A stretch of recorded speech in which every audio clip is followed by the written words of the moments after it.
So many people have a good interest in these two burner stoves. Yeah, maybe you have the short one just made for heating the house. This one just happens to be a trash burner. And it has the burner tops. One thing that the heating stove doesn't have is a centerpiece that you can take out. And why is that important? Well, let me tell you, if you come across one of these griddles, this one just happens to be made by Wagner. Guess what they made that cast iron pan for? That's right, cooking over an open fire. Of course, you don't want to throw this on a hot stove that's already burning with flames coming up. You're probably going to need one of these gloves because that's going to be hot. And this way, now that this was warm, it won't crack as easily.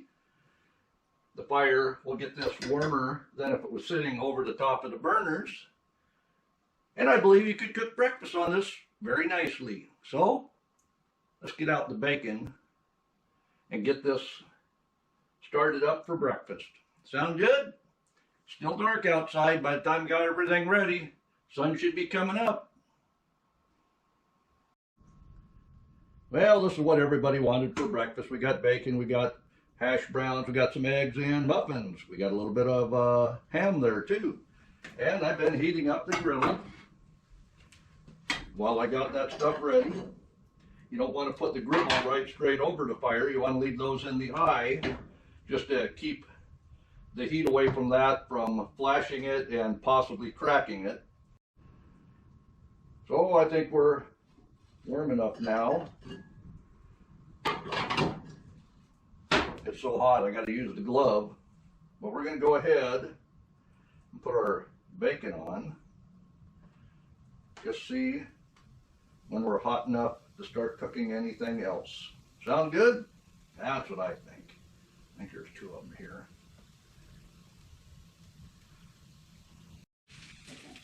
So I have seasoned this pan, and if you've ever seasoned a cast iron pan before, you know the first couple times you cook on it, you're gonna need lots of bacon grease to help that season. That will make a pretty much non-stick surface. Of course, you can do English muffins on here. Just butter them before. That's something you can't do in your toaster. But if you're working with a griddle, you get a nice, crispy English muffin. Sounds good? We'll throw the ham on there too. That needs to be further away from the heat. Go ahead and flip our, oh yeah, putting them up by the chimney.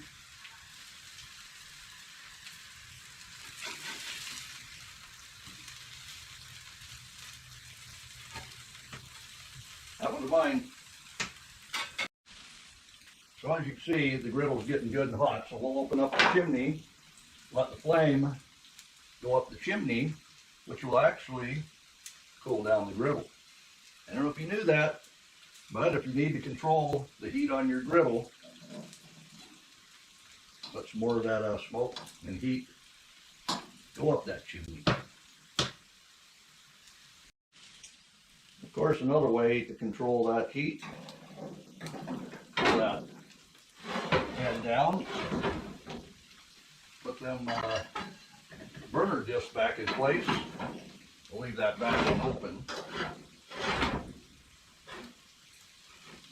Like I say, you're gonna need your glove to be able to do that, but that will also cool that down. I can close that damper again, and we're still cooking and not burning. That's important for breakfast. That bacon looks like it's done there. We'll give this one a flip. Everybody likes crispy cooked bacon, don't they? Well, most of you do.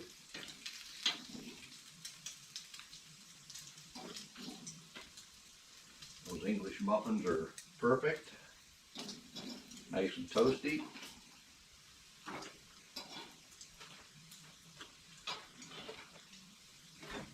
just the way I like it.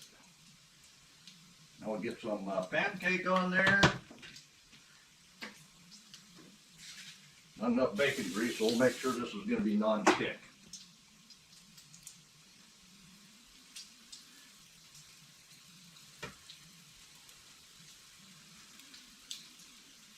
And you don't want to get your pancake on the hot side. You want to cook them slowly, that way it makes them nice and fluffy. So with these pancakes, let's see if that griddle is getting any non-stick to it. Oh, look at that. Oh yeah. That means we're well on our way to making that a non-stick griddle. Oh yeah. Nice and toasty. Now I'll get one of them pancakes off for the boy as well. He was the one that wanted the pancakes. We'll go ahead and throw the eggs on there. Then we're ready to eat. Yeah, we're helping it all we can to be non-stick.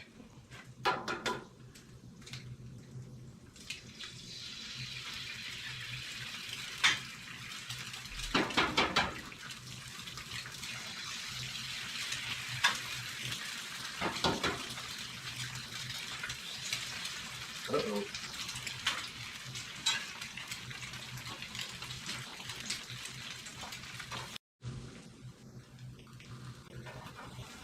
How's that non-stickability?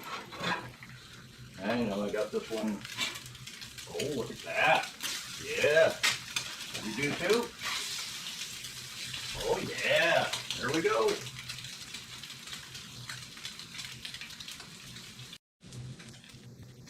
So how do you like your eggs? Comment below before it's too late. These are medium right now. I like them medium. I don't like any of that white yucky, but right now it's perfect. We've got a lot of yolk to be able to use yet. I just love how that pan has become non-stick that quick. So full review of how this worked. I did put the burners back in when it got hot enough that it was smoking. We're going to give us another shield of non-stick there. That way we'll see how well that works the next time we use it as well. And as you know, you never wash cast iron. You never pour cold water on it, not unless you want to crack it about 3 ways to Sunday.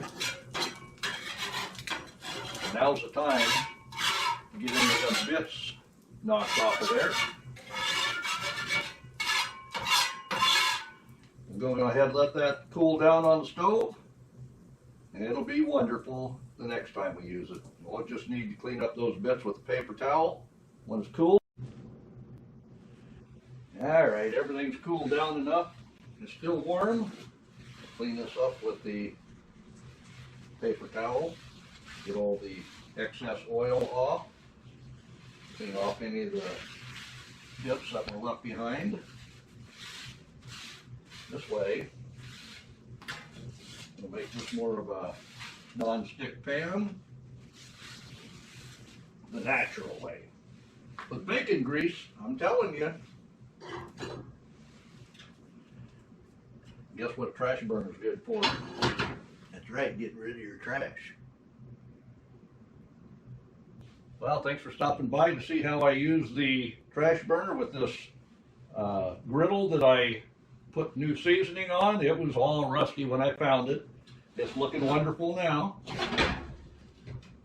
And on the 2-burner trash burner, we were able to make our breakfast easily.